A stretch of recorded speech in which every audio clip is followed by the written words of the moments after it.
perlu ada biaya-biaya khusus gitu ya. Jadi masyarakat ataupun peserta yang perlu melakukan pengurusan sudah disediakan berbagai kanal ya.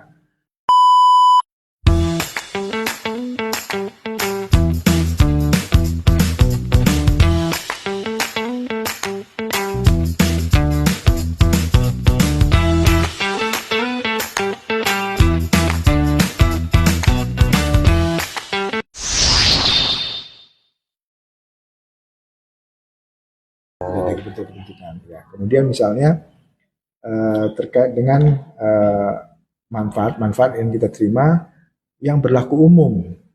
Ya, tadi kan sudah saya contohkan misalnya katakanlah misalnya kita berbelanja di suatu toko gitu lah ya. Nah, kemudian toko ini memang ada menjual suatu produk ya, dan bagi pembeli produk tersebut diberikan diskon 10% katakanlah gitu. Tapi diskon ini berlaku umum gitu, bukan berlaku khusus ya. Nah, itu bukan gratifikasi. Ya, jadi nggak apa-apa, itu nggak ada masalah, nggak perlu kita laporkan. Nah, kemudian misalnya kan sering ya, misalnya ada kegiatan di kantor ya, katakanlah misalnya ada pegawai yang eh, baru ini ya, lahiran misalnya. Nah, kemudian kan karena lahiran itu sebagai bentuk dukungan dan perhatian kepada sesama teman kan, kadang-kadang kita memberikan barang gitu ya. Nah, bila mana pemberian tersebut tidak lebih dari 200.000, ya pemberian tidak lebih dari 200.000, dan totalnya misalnya satu tahun itu ada beberapa kali kegiatan hal yang sama, yang mirip ya, tidak sampai 1 juta, itu silakan aja, nggak perlu dilaporkan. Jadi penerima seperti itu nggak wajib melaporkan, begitu ya. Jadi tapi kalau misalnya lebih dari 200.000 itu wajib dilaporkan. Jadi jangan lupa kalau misalnya ada seperti itu, ini sebaiknya diingatkan gitu ya. Artinya jangan sampai juga masuk teman kita sebenarnya karena bentuk perhatian, malah kemudian karena lebih dari nominalnya malah itu jadi gratifikasi seperti itu. Kemudian yang lain, saya contohkan juga misalnya itu tadi contohnya kalau lahiran lah ya, bentuk lahiran. Kemudian contoh lainnya misalnya seringnya di BPJS Kesehatan itu ada proses mutasi, promosi dan seterusnya. Nah, kan sering juga nih sebagai bentuk perhatian kita gitu. Kita memberikan sesuatu kenang-kenangan lah katakanlah seperti itu ya Mas. Nah, ini boleh diberikan dan tidak wajib dilaporkan sepanjang memang pemberiannya itu per orang tidak lebih dari 300.000. Tidak lebih dari 300.000. Tadi kalau misalnya bentuk uh, kalau misalnya tadi lahiran atau bentuk yang duka suka yang lainnya tadi kan 200.000 ya, 200.000 maksimal 1 juta per tahun per orang ya Mas. Bukan kalau rame-rame, kalau rame-rame ya enggak gitu. Jadi 200.000 itu kalau bentuk perhatian sukacita atau duka cita. Nah, kalau misalnya dalam hal pisah sambut tadi 300.000 boleh gitu, per orang, dan maksimal tetap 1 juta per tahunnya. Nah, kemudian misalnya tadi kan ada hal yang wajib dilaporkan misalnya dalam masa pelaksanaan tugas nih, perjalanan dinas. Nah, katakanlah perjalanan dinas itu mengikuti suatu seminar gitu ya. Nah, tapi seminar itu kemudian kan biasa sih ya Mas, kita kan menerima seminar kit misalnya atau bentuk-bentuk yang lainnya. Tapi seminar kit ini diberikan kepada semua gitu. Artinya kepada siapapun yang menerima peserta seminar itu dia menerima seminar kit. Nah, itu bukan termasuk gratifikasi yang wajib dilaporkan. Seperti itu. Kemudian yang lainnya juga saya dapat contohkan, misalnya hidangan yang berlaku umum ya, sama mirip dengan yang tadi juga ya. Misalnya kita mengikuti seminar, ternyata di seminar itu diberikan hidangan konsumsi ya. Nah, ini bukan gratifikasi dia dan tidak perlu dilaporkan. Gitu. Jadi itulah tadi beberapa contoh ya bentuk-bentuk gratifikasi yang tidak wajib dilaporkan. Jadi seperti itu intinya. Kalau memang diberlaku secara umum ya, siapapun yang diberikan ya, siapapun yang katakanlah mengikuti suatu kegiatan, siapapun yang membeli suatu produk ya mendapatkan gratifikasi yang sama, nah itu tidak perlu dilaporkan. Jadi yang perlu dilaporkan tanya beberapa hal yang tadi, apakah terkait dengan kedinasan, kemudian ada nominal-nominalnya dan seterusnya. Seperti itu. Oke, saya rasa sudah cukup jelas lah terkait yang wajib dilaporkan maupun yang tidak wajib dilaporkan, karena ya udah sangat spesifik sih Pak. Oke nih Pak, kembali lagi kita kembali di podcast Lensa JKN Pak.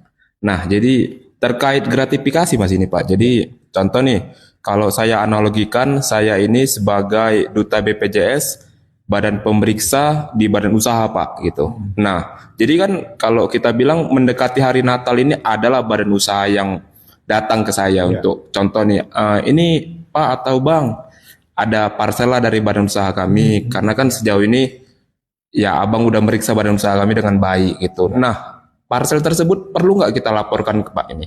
Ya, baik. Pertanyaannya cukup menarik ya, Mas Dwi. Kalau yang sebagaimana kita sampaikan tadi ya, untuk yang namanya gratifikasi pada kesempatan pertama tetap harus kita tolak. Itu dulu.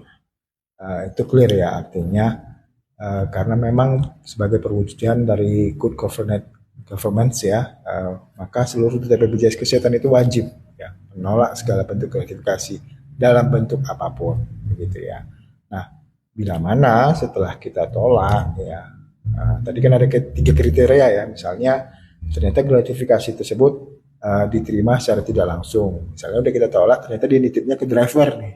Misalnya gitu ya, kita kan nggak ngerti-ngerti nih ya kan, ternyata mungkin karena dia merasa terbantu mungkin ya, walaupun kita memberikan pelayanan sebagaimana mestinya tadi petugas pemeriksa tadi misalnya. Yang kedua misalnya dalam keadaan sulit menolak gitu ya, misalnya diberikan kita tolak tapi tetap dipaksain, cuma daripada ribut gitu, daripada nggak enakan ya, sementara satu sisi perusahaan ini atau badan usaha ini ternyata kooperatif ya, kooperatif dengan kita, dia sering artinya bila mana kita lakukan pemeriksaan dia pun welcome ya, dia pun patuh gitu ya. Jadi satu sisi kita akan perlu menjaga juga hubungan baik kita ya dengan pihak badan usaha ini ya. Silakan kalau merasa itu terpaksa guna menjaga nama baik ya, kita pemberian itu kita terima ya, kemudian tapi itu tadi ya, tetap nanti setelah kita terima dilaporin gitu ya ke unit terkait yang ada di kantor gitu ya. Nah, kemudian ada alasan yang terkait lainnya adalah ragu ya, ragu terkait dengan jenis gratifikasi tersebut nih. Misalnya kita menerima gratifikasi tersebut, ini kira-kira gratifikasi enggak ya gitu. Nah, kalau ada tiga hal itu ya silakan saja, mungkin bisa kita terima, tapi tetap intinya dilaporkan. Seperti itu, Mas. Jadi buat para sobat Lensa JKN perlu tahu bahwasannya gratifikasi itu nggak selalu bisa diterima, namun nggak selalu bisa ditolak juga, begitu bukan Pak? Ya, nah, itu. Jadi kalau kita bicara terkait unit pengelolanya nih Pak, tadi ada Bapak bilang setiap cabang atau setiap kantor itu punya Pak badan unit pengelola gratifikasi gitu Pak. Ya. Nah, terkait unit pengelolanya ini biasanya Pak, biasanya di bagian mana Pak gitu? Contoh kalau kita bilang ternyata unit gratifikasi ini di bagian SD Muka gitu. Nah, kan banyak nih sobat-sobat JKN yang nggak tahu gitu. Jadi boleh dijelaskan Pak? Baik. Jadi kalau di BPJS Kesehatan itu kita bicara secara umum dulu. Unit pengendali gratifikasinya itu ada dua ya secara umum, di tingkat pusat dan di daerah ya. Karena ini spesifik ada di daerah, tentu saya menjelaskan yang di daerah saja ya. Oke Pak. Ya, jadi di daerah itu dia ada 4 ya. Ya, untuk di kedeputian wilayah ya atau kantor wilayah itu ada deputi direksi wilayah bersama asisten deputi SDM umum dan komunikasi. Itu dia penyelenggara di unit pengendali gratifikasi yang ada di kedeputian wilayah. Sedangkan kalau di unit pengendali gratifikasi yang ada di kantor cabang dia ada 2. Ya, yang pertama itu kepala cabang, yang kedua kepala bagian SDM Muka. Ya, jadi bila mana tadi sudah kita bicara ya sedikit terkait dengan gratifikasi, misalnya tadi kita kan ada 3 alasan kita boleh menerima gitu ya gratifikasi tersebut, namun tetap melaporkan ke UPG. Nah, untuk melaporkannya kemana, silakan tadi apakah kepala cabang langsung atau bila kemudian merasa segan ya, merasa segan langsung ketemu kepala cabang, boleh melalui kepala bagian SDMK. Seperti itu. Ternyata kita tidak ngobrol dengan salah orang ini. Nah, Ya, kita ngobrol langsung dengan kepala bagian yang menangani unit tersebut gitu.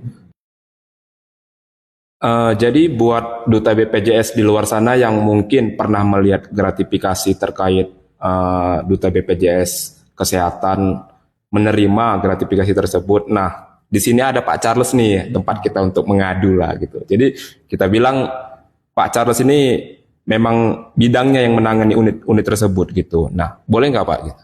ya. Baik.